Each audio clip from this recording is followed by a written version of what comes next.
Good day, sir. Here is my scenario. The scenario is collision avoidance at sea. In the busy water of a major shipping lane, a cargo vessel and a passenger ferry are on intersecting courses.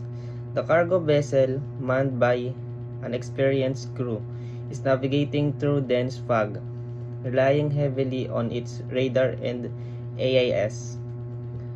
To maintain awareness of its surroundings, on the bridge, the officer of the watch OW diligently monitors the vessel's speed, course, and position using level 1 perception to gather data from the available sensors.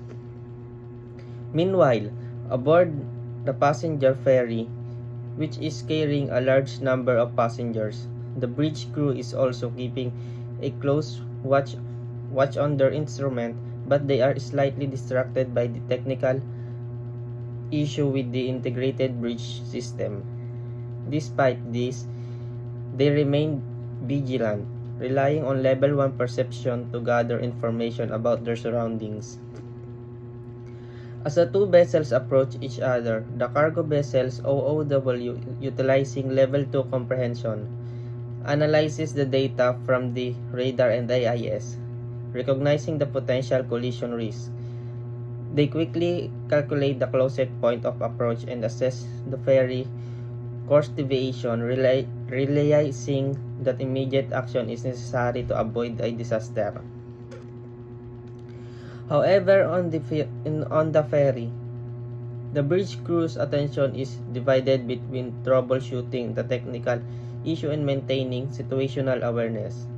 They fail to comprehend the severity of the situation until it's too late, resulting in a critical lapse in level 2 comprehension.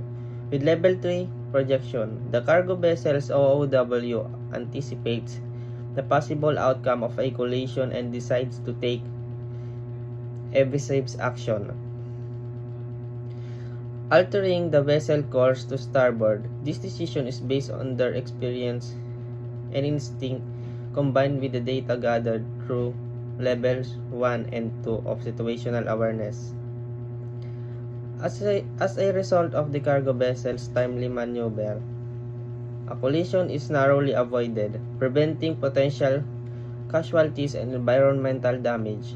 These scenarios underscores the critical importance of situational awareness in maritime operations, especially in high-traffic areas, which quick decision-making can mean the difference between safety and disaster.